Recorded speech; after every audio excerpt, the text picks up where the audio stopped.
خونه‌ای تو خیابون وصال شیرازی. یه خونه حیاط‌دار با چند تا اتاق. شبونه از خونه همسایه‌ها ریختن داخل خونه. یکی یکی اتاقا رو گشتن و هیچ کس رو پیدا نکردن. تو یکی از اتاقا پیرمردی رو پیدا کردن که پشت در و رو به دیوار روی مبل نشسته بود. سرش رو نزدیک رادیو گرفته بود و داشت رادیو گوش میداد. مرد جوان اطلاعاتی به محض اینکه در اتاق باز کرد با ذوق زدگی گفت: توی آسمونا دنبالت میگشتیم، روی زمین پیدات کردیم. به به آقای فردوست. ارتشبد حسین فردوست، همکلاسی و دوست نزدیک محمد رضا شاه پهلوی، قائم مقام ساواک، رئیس دفتر ویژه اطلاعات و رئیس سازمان بازرسی شاهنشاهی رو بعد از 5 سال زندگی مخفیانه تو خونه پدریش دستگیر کردن.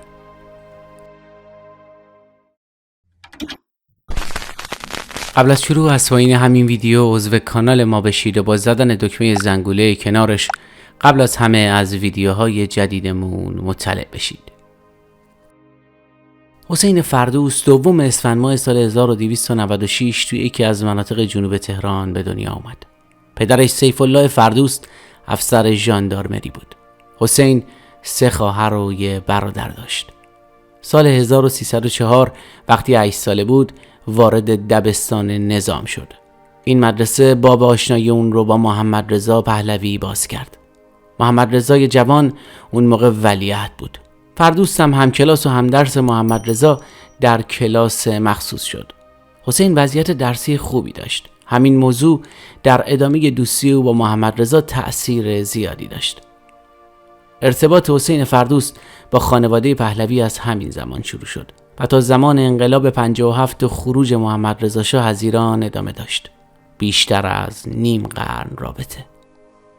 6 سال بعد در سال 1310 همراه با محمد رضای جوان برای ادامه تحصیل راهی سوئیس شد. 5 سال بعد به ایران برگشت. 19 ساله بود. قصد داشت رشته پزشکی بخونه، اما به دستور رضا شاه وارد دانشکده افسری شد و مجبور شد از پزشکی صرف نظر کنه. از سال 1315 همراه با محمد رضای جوان در دانشکده افسری تحصیل کرد و در سال 1317 با درجه صدفان دومی فارغ التحصیل شد و به عنوان فرمانده یکی از دسته ها در لشکر تهران کارش رو شروع کرد. 2 سال بعد همزمان با ترفیع به صدفان اولی فرمانده یکی از گروهانهای لشکر تهران شد. فردوست 2 بار ازدواج کرد. همسر اولش زنی به نام پریچهر بود که حاصل ازدواجشون پسری شد به نام شاهرخ. طلا همسر دومش بود که مدت کوتاهی بعد از جدایی از پریچهر با اون ازدواج کرد. فردوست منشی مخصوص رضا شاه و بعد محمد رضا شاه بود. وظیفه داشت اخبار و اطلاعات گروه‌ها و لشکرهای مختلف ارتش رو از فرماندهان جمع‌آوری کنه و به رضا شاه و محمد رضا گزارش بده.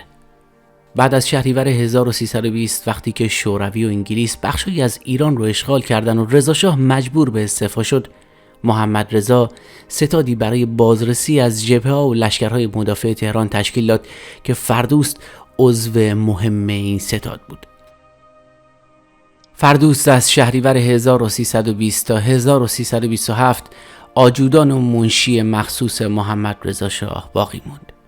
در سال 1328 گارد جاویدان رو تشکیل داد.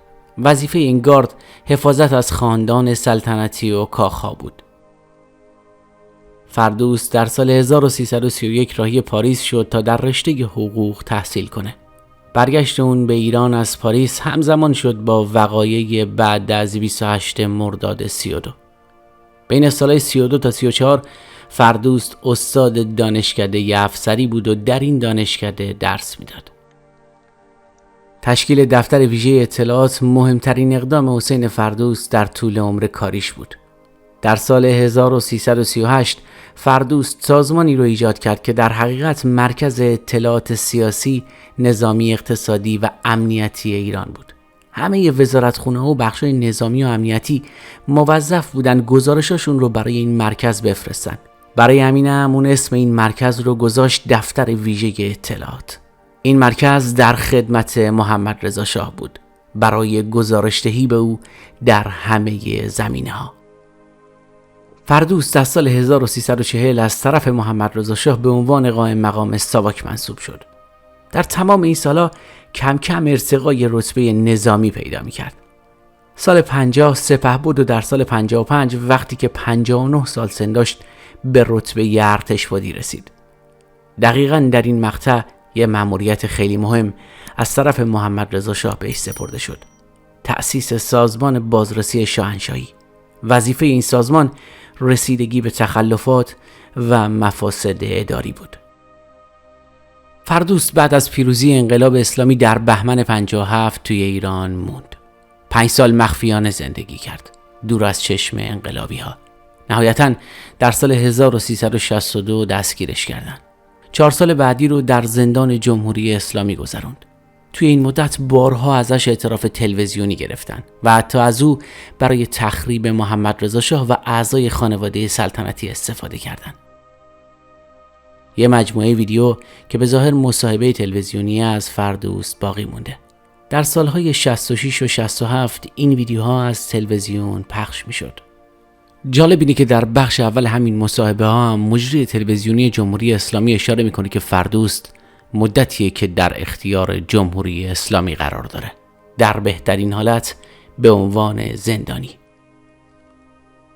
سال 1392 کتابی با عنوان خاطرات ارتشبد حسین فردوس توسط مرکز اسناد انقلاب اسلامی منتشر شد که به نظر میرسه جانبدارانه نوشته شده، با هدف تخریب محمد رضا شاه پهلوی و اعضای خانواده‌اش. به هر حال این کتاب در دوره استقرار حکومت جمهوری اسلامی نوشته شده و به سختی میتونیم به اطلاعات اون اعتماد کنیم. حتی نویسنده این کتاب خود فردوس رو هم یه فرد متزلزل و بی‌اعتماد به نفس به تصویر کشیده. یک کتاب دیگه هم به اسم ظهور و سقوط سلطنت پهلوی در سال 1369 منتشر شد که گفته میشه خاطرات و یادداشت‌های فردوسته که در دوره زندان نوشته و بعد عبدالله شهبازی اونا رو ویرایش کرده و انتشارات مؤسسه اطلاعات در قالب کتاب منتشرش کرده. این کتاب جلد دوم هم داره که عبدالله شهبازی درباره بعضی از سیاستمداران دوره پهلوی توش نوشته.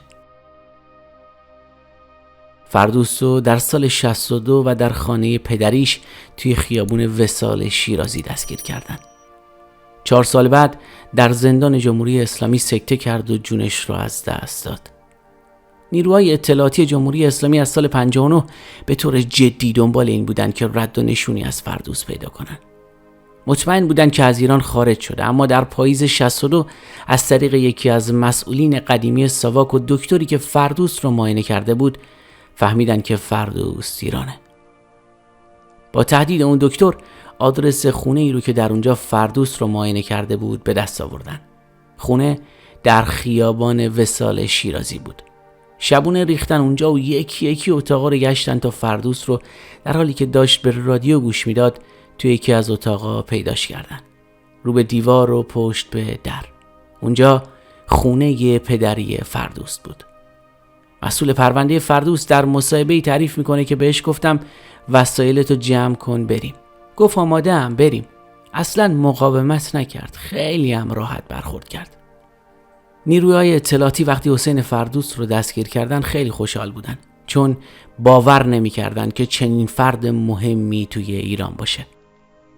به هر حال فردوس نزدیکترین دوست محمد رضا شاه پهلوی بود و البته یه مسئول درجه بالا در حکومت. لابد اطلاعات و حرفای شنیدنی زیادی داشت. بعد دستگیری فردوس بلافاصله به محسن رضایی فرمانده کل سپاه خبر دادن، اما تا مدتها خبر دستگیری اون رو مخفی نگه داشتن. حتی در بازداشتگاه هم فردوس رو با اسم سرهنگ حسینی ثبت کرده بودن تا کسی متوجه دستگیری اون نشه. یکی از مسئولان پرونده حسین فردوس در مصاحبه ادعا کرده که مهدی بازرگان در دورانی که رئیس دولت موقت بود به فردوس قول داده بود که امکانات رفتنش رو به خارج از ایران فراهم کنه، اما موفق نشده بود. مهدی بازرگان رو درباره این موضوع بازجویی هم میکنن. گویا اونم تهدید میکنه و میگه نمیخواستم فردوس رو هم مثل بقیه فرمانده ها و مقامات بکشید. چون اون موقع خلخالی مأمور دستگیری و حذف مقامات و مسئولین و فرماندهان دوره پهلوی شده بود. بازجویی حسین فردوست روزها و حتی ماه‌ها طول کشید. مسئول پروندهش گفته که گاهی بازجوییاش خیلی طولانی میشد.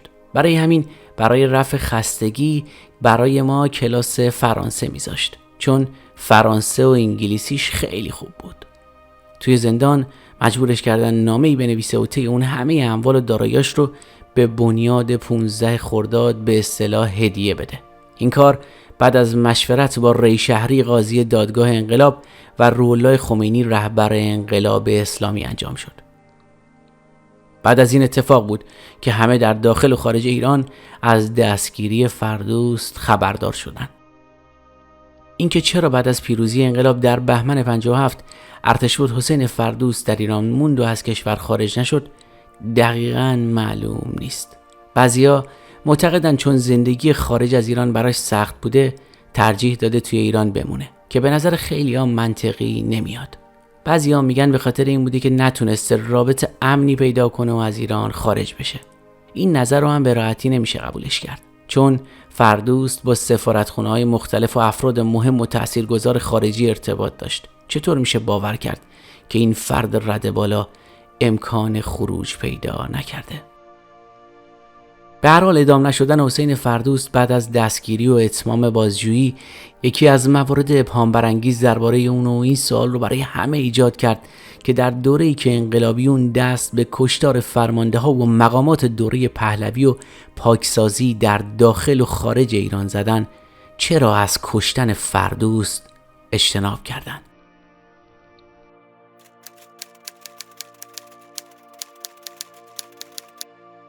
یکی از مناقشه برانگیزترین بحث‌ها درباره حسین فردوست مربوط میشه به بی‌طرفی ارتش در سیاست بعد از ورود خمینی به ایران توی سال 1357. بعد از اینکه شاه از ایران خارج شد و بهمن ماه 57 خمینی به ایران برگشت، فرمانده‌های ارتش برای بررسی وضعیت ایران و تصمیم گیری تشکیل جلسه دادن و بعد از مشورت تصمیم گرفتن به بی‌طرفی. بیانیه دادن و بی‌طرفی ارتش رو اعلام کردن. توی این بیانیه اسم و امضای ارتشبد حسین فردوست هم هست. این تصمیم تیر خلاص به دولت شاپور بختیار بود. اتفاقی که بختیار اون رو خیانت ارتش و فرمانده‌های ارتش از جمله فردوست میدونست و بارها با عصبانیت درباره اون اتفاق حرف زد. یه فایل صوتی از شاپور بختیار باقی مونده که در اون میگه اگه این بیشرفانی که در رأس ارتش بودن یه قدری حداقل 4 هفته به من فرصت میدادن، شما ایمان داشته باشید خمینی می اومد اون طرف میز مذاکره با من صحبت میکرد. ولی وقتی کرم از خود درخته، ارتشی که این همه بهش میرسی و این ژنرالای پوفیوز رو لیلی به لالاشون میذاری، نتیجه همینی میشه که میبینید. البته فردوست و بقیه فرمانده ها معتقد بودن که برای جلوگیری از خونریزی در ایران اعلام بی‌طرفی کردن، چون میگفتن به محمد رضا شاه قول دادیم که به هیچ وجه مقابل مردم نایستیم و دست به خونریزی نزنیم. یه دلیل مهم دیگه اعلام بی‌طرفی ارتش این بود که فرمانده‌های ارتش معتقد بودن شاپور بختیار موضعش رو از سلطنت به جمهوری تغییر داده و دیگه نباید ازش حمایت کرد. در حالی که محمد رضا شاه ارتش رو موظف به حمایت و پشتیبانی از دولت بختیار کرده بود و بحث سلطنت مشروعه یا حکومت لیبرال دموکرات که از طرف بختیار مطرح شد یه موضع رو به جلو، یه تاکتیک برای کنترل اعتراضهای مردم و به وجود آوردن یه فرصت برای کنترل قدرت خمینی و واگذار نکردن قدرت به آخوندان بود و البته یه سیاست برای حفظ ایران که همه اینا با اعلام بی‌طرفی ارتش نقشه برآب شد. به هر حال این موضوع از اون دست موضوعات تاریخیه که قضاوت دربارش اصلاً ساده نیست، اما شاید اگر فرمانده‌های ارتش میدونستن که در صورت روی کار اومدن جمهوری اسلامی جوخه اعدام نصیبشون میشه، پشت دولت بختیار رو خالی نمی‌کردن و اعلام بی‌طرفی در سیاست نمی‌کردن. گفته میشه طراح اصلی بی‌طرفی ارتش حسین فردوست بود. بعد از این اتفاقات از محمد رضا شاه درباره خیانت فردوست و قره‌باقی پرسیدن. و شاه در پاسخ این سوال میگه که سرنوشت این دو تراژدیه که فقط هومر و شکسپیر از پس نوشتنش برمیان. در ته قلبم امیدوارم خیانت مربوط به این دو فرد درست نباشه. اگه درست باشه خیلی پلید و ناامید کننده هستن. و اما یکی از تلخترین ابهامات زندگی فردوست پس از انقلاب. یکی از اولین ترورهای برون مرزی حکومت جمهوری اسلامی قتل شهریار شفیق، خواهرزاده محمد رضا شاه و حاصل ازدواج اشرف پهلوی و احمد شفیق بود. تروری که در آذر ماه سال 58 و در اولین روزهای شکلگیری انقلاب و در زمان حیات محمد رضا شاه انجام شد. قتلی که عده‌ای بر این باور بودند که در طراحی این ترور فردوست نقش موثری داشته و به گفته عده‌ای حتی طرح‌ریزی این ترور رو اون انجام داده. موضوعی که هیچ وقت سندی برای تایید ارائه نشد و در ابهام باقی موند. شاه بعدها با اشاره به این شایعات میگه نمیتونم باور کنم این شخص به چنین اقدامی دست بزنه. اگه من اینو باور کنم باید ایمانم به انسانیت رو فراموش کنم. ارتشبد حسین فردوست همکلاسی محمد رضا شاه پهلوی در کودکی، هم درس نوجوانی او در سوئیس و هم دوره جوانی او در دانشکده افسری بود.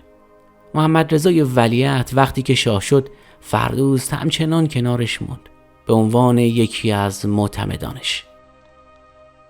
قائم مقام ساواک، بنیانگذار دفتر ویژه اطلاعات، مؤسس سازمان بازرسی و چندین سمت بزرگ و کوچیک دیگه باعث میشه که ارتشبد حسین فردوست رو یکی از افراد مهم در تاریخ حکومت پهلوی دوم بدونیم.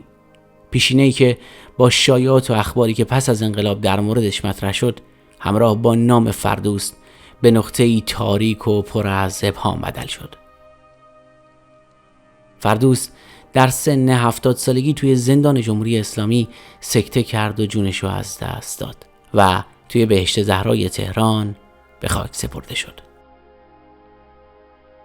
مرسی از این که تا این لحظه همراه ما بودید. لطفاً نظراتتون رو پایین همین صفحه با ما به اشتراک بذارید. راستی اگه هنوز عضو کانال ما نشدید خوشحال میشیم با عضویتتون از ما و فعالیت هامون حمایت کنید.